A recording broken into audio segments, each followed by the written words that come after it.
Apa sebenarnya ahlu sunnah wal jamaah? Karena sekarang ahlu sunnah wal jamaah ini menjadi rebutan di antara dua golongan. Yang satu dakwahnya adem, tenang, yang satu dakwahnya mengkafirkan, membid'ahkan. Dia juga pendaku ahlu sunnah wal jamaah. Sebenarnya ahlu sunnah wal jamaah itu apa dan bagaimana pengertiannya? Maka coba kita lihat dalam kitabnya para ulama, siapa sebenarnya ahlu sunnah wal jamaah. Nah, kalau kita melihat dari kata-katanya, ahlu sunnah wal jamaah terdiri dari tiga kosakata. Yang pertama ahlun itu artinya golongan atau pengikut. Terus sunnah itu artinya sunnahnya kanjeng Nabi Muhammad SAW.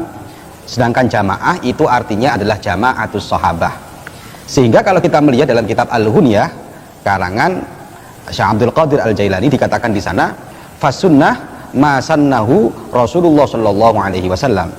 Kata sunnah itu artinya adalah ajaran-ajarannya kanjeng Nabi Muhammad SAW. Sedangkan wal jamaah ma ittafaqo alaihi ashabu Rasulillah sallallahu alaihi wasallam fi khilafatil a'immah.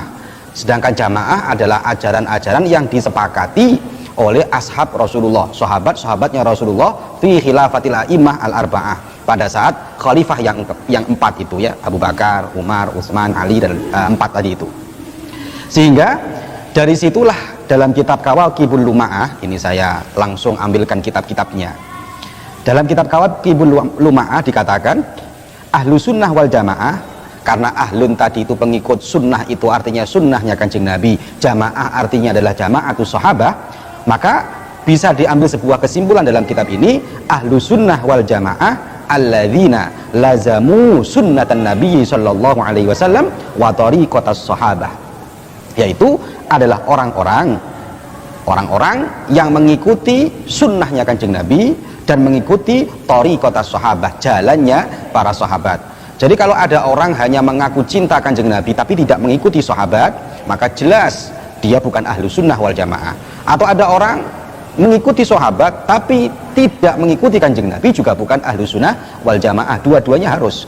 Dalam masalah apa? Fil aqaid ad-diniyah wal a'malil badaniyah wal akhlaqil qalbiyah, yaitu dalam masalah aqaid, dalam masalah akidah, wal a'malil badaniyah, dan masalah badaniyah zahir ya, lahiriah, fikih, wal akhlaqil qalbiyah, dan akhlak qalbi, tasawuf, menata hati, gerakan-gerakan hati, mengatur gerakan-gerakan hati. Sehingga para ulama dalam masalah ini, orang sekarang ini kan tidak bisa langsung memahami Al-Quran, Al-Hadis secara langsung karena pendeknya pengetahuan.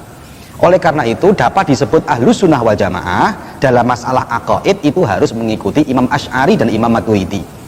Makanya Syekh Az-Zabidi dalam kitab beliau Ittihaf Sadatil Muttaqin, syarahnya Ihya Ulumuddin, itu di sana dikatakan bahwasanya ahlu sunnah wal jamaah ya mereka adalah orang-orang yang mengikuti akidahnya Imam Asy'ari. Kok ada sekarang orang mengaku tidak mau mengikuti akidahnya Imam Asy'ari tapi mengaku ahlu sunnah wal jamaah? Jelas ini tidak benar, karena akidahnya Imam Asy'ari inilah yang sesuai dengan akidahnya Rasulullah dan akidahnya para sahabat. Nah, saya katakan tadi itu bahwa ahlu sunnah harus dua-duanya, yang mirip-mirip ke sana, yang sama dengan ke sana, dengan para sahabat, dengan kanjeng Nabi, itu adalah akidahnya Imam Asy'ari. Maka para ulama mengatakan bahwa ahlu sunnah wal jamaah secara akidah harus mengikuti madhabnya Imam Asy'ari. Kemudian dalam bidang al-a'malil badaniyah, lahiriah, fikih lah, cara bahasa kita secara fikih harus mengikuti madhab 4, Hanafi, Maliki, Syafi'i, Hambali. Kok sekarang seumpama ada orang anti madhab, nah sekarang kan muncul nih pemahaman anti madhab, tidak mau bermadhab, ayo kita langsung pakai Al-Quran, ayo kita langsung pakai Al-Hadis, itu malah bukan ahlu sunnah wal jamaah. Ahlu sunnah wal jamaah dengan metode cara berpikirnya sendiri langsung pakai Al-Quran, langsung pakai Al-Hadis, itu jelas nanti tidak akan lazamu sunnatan Nabi wa tariqatas sahabah. Dia tidak akan bisa mengikuti sunnahnya kanjeng Nabi dan cara berpikirnya sahabat. Dia tahu sahabat cara memaknainya, dia tahu bagaimana sahabat ketika menerima hadis, itu tidak bisa, harus mengikuti para ulama. Maka nenek anti madhab jelas katakan bahwa dia bukan ahlu sunnah wal jamaah, karena al-a'malil badaniyah, secara badaniyah harus mengikuti sunnatan Nabi wa tariqatas sahabah. Dan ada namanya satu lagi yang ini kadang-kadang mereka nggak mau mengakui, yaitu apa? Al-akhlaqil qalbiyah, yaitu akhlak hati, gerakan hati. Ini juga diatur dalam Islam. Gerakan hati, mengatur hati, ini juga ada madhabnya. Siapa mazhab kita? Yaitu Imam Ghazali dan Imam Abu Mansur Al-Maturidi.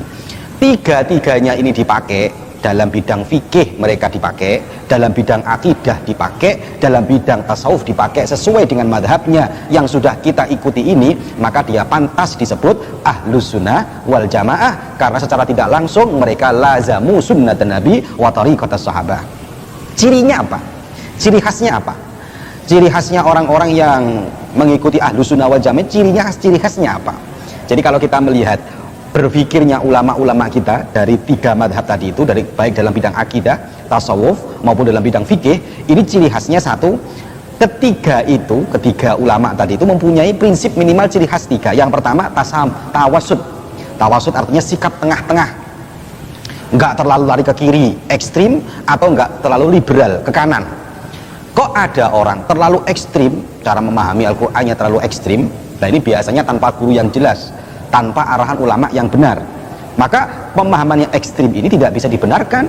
Kenapa nggak bisa dibenarkan? Karena jelas dia bertentangan dengan thariqatus sahabah, paham ya? Kemudian ada juga yang terlalu ke kanan, liberal, cara berpikirnya tidak terkendali, juga tidak thariqatus sahabah, juga tidak mengikuti cara berpikirnya Kanjeng Nabi Muhammad SAW. Makanya cara berpikirnya tawasud itu ya cara bahasa kita di tengah-tengah, tidak liberal, tidak radikal. Kalau terlalu liberal ya salah, radikal salah, makanya Nahdlatul Ulama tawasud. Nah gitu ya. Kemudian prinsip yang ketiga, ciri yang ketiga itu tawazun. Tawazun seimbang antara menggabungkan dalil akli dan dalil nakli. Orang hanya memakai dalil nakli, pakai Al-Quran toh, dia tidak mau menggunakan akalnya, salah. Wong Al-Quran memakainya afala ta'qilun, kenapa kamu nggak berpikir? Kenapa kalian nggak mau berpikir? Afala ta'qilun. Tapi juga tidak bisa orang itu pakai akal tok, yang masuk akal dia terima, yang nggak masuk akal dibuang sama dia, tidak bisa.